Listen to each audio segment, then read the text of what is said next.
Hola, bienvenidos a todos. Hace unos días emitimos la Masterclass Inteligencia Artificial y Ética. Es una iniciativa de Odisea School, el proyecto para impulsar la educación, la formación, la divulgación y el emprendimiento en inteligencia artificial, que es una iniciativa de Odisea, el Observatorio de Impacto Social y Ético de la Inteligencia Artificial. Podéis ver esta Masterclass en el canal YouTube de Odisea. La inteligencia artificial ha pasado de un renacer a una ebullición actual. Cada vez vemos más aplicaciones que nos generan esperanzas pues para crear un mundo que sea más sostenible, más igualitario, para generar mejor productividad para los profesionales y también un mejor ocio para la sociedad, para los individuos en general. Pero también nos generan dudas. Nos generan dudas porque cada vez vemos pues más robots autónomos que a veces son injustos, se comportan de una forma injusta. Vemos también armas cada vez más inteligentes, armas de destrucción masivas inteligentes. Vemos una preocupación cada vez mayor sobre nuestros datos, los datos privados, personales. Y además una gran preocupación sobre si la inteligencia artificial genera o puede generar un mayor desempleo. Cuando estamos en esta tesitura entre ventajas y amenazas respecto de las aplicaciones de la inteligencia artificial, la ética es nuestra guía.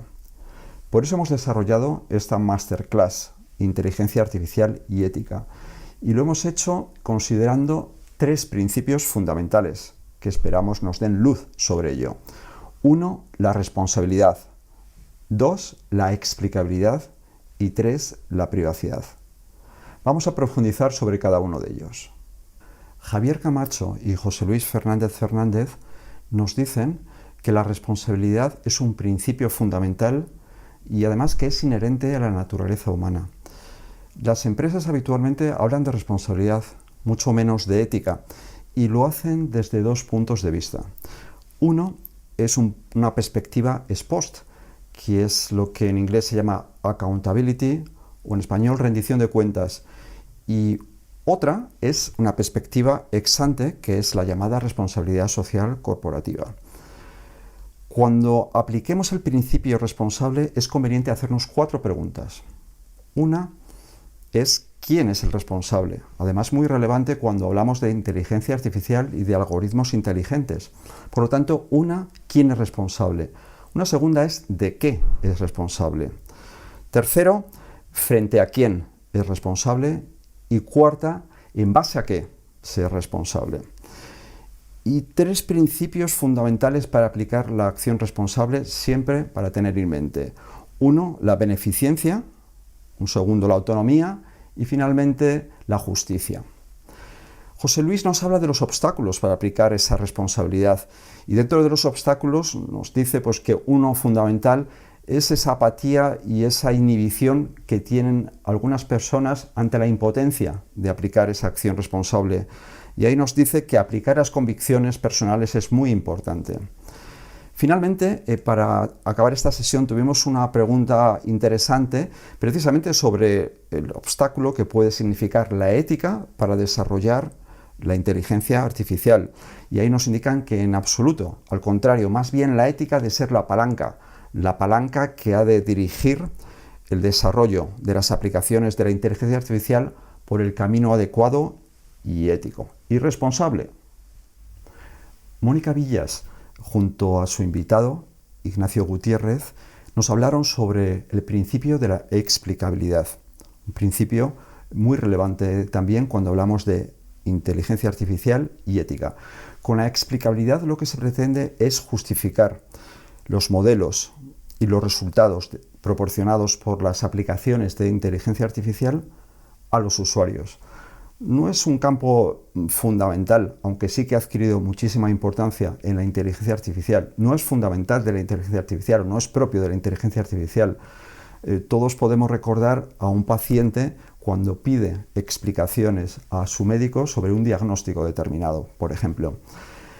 Cuanto más complejas son las aplicaciones, más difícil es que sean explicables. Así, por ejemplo, en los modelos de Deep Learning, con millones y millones de nodos de redes neuronales, la explicabilidad es muy difícil. Cuanto más complejos, más difícil es la explicabilidad. Y por eso, precisamente, Ignacio ha creado una empresa basada en explicabilidad.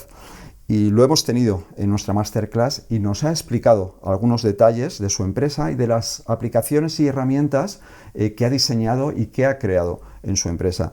Nos indica que muchas veces hay que ser un verdadero científico de datos para poder explicar realmente lo que hay detrás de una aplicación compleja de inteligencia artificial.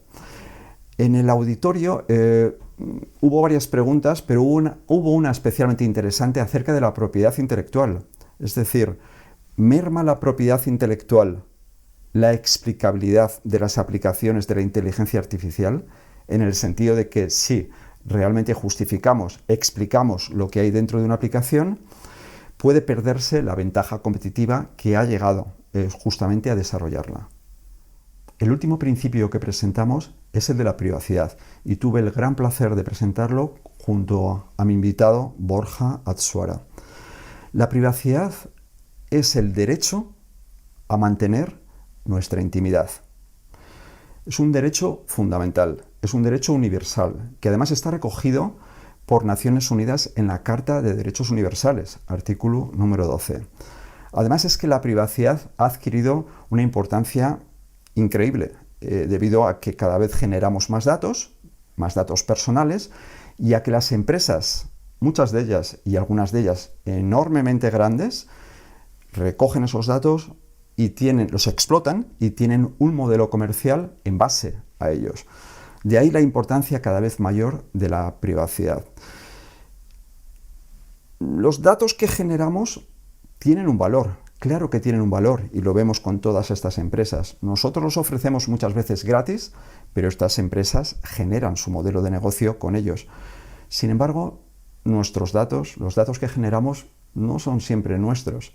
Un ejemplo muy claro es el de nuestros datos genéticos. Efectivamente, mis datos genéticos son míos, pero también, en cierto modo, son parte del valor de los datos de mi familia. También les pertenecen a ellos.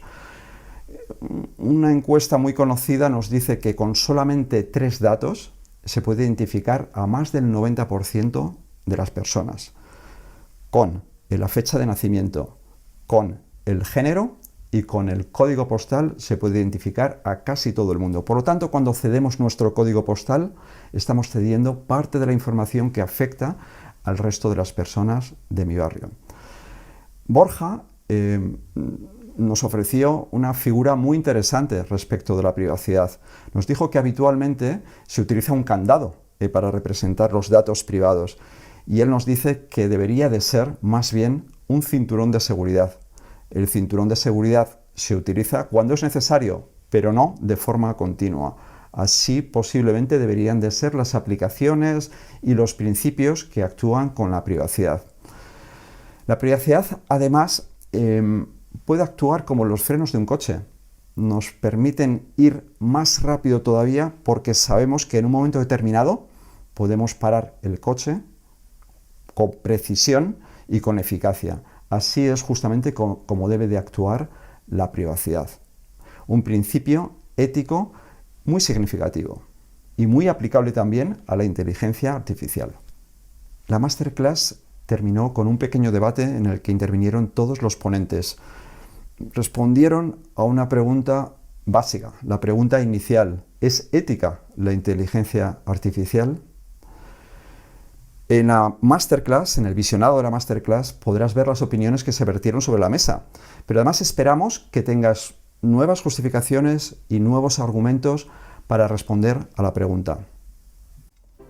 En los diálogos 360 profundizamos junto a expertos en cada uno de los temas que hemos tratado. Puedes acceder al contenido de la masterclass y a los diálogos 360 a través del canal YouTube de Odisea. Muchas gracias por vuestra atención y hasta pronto.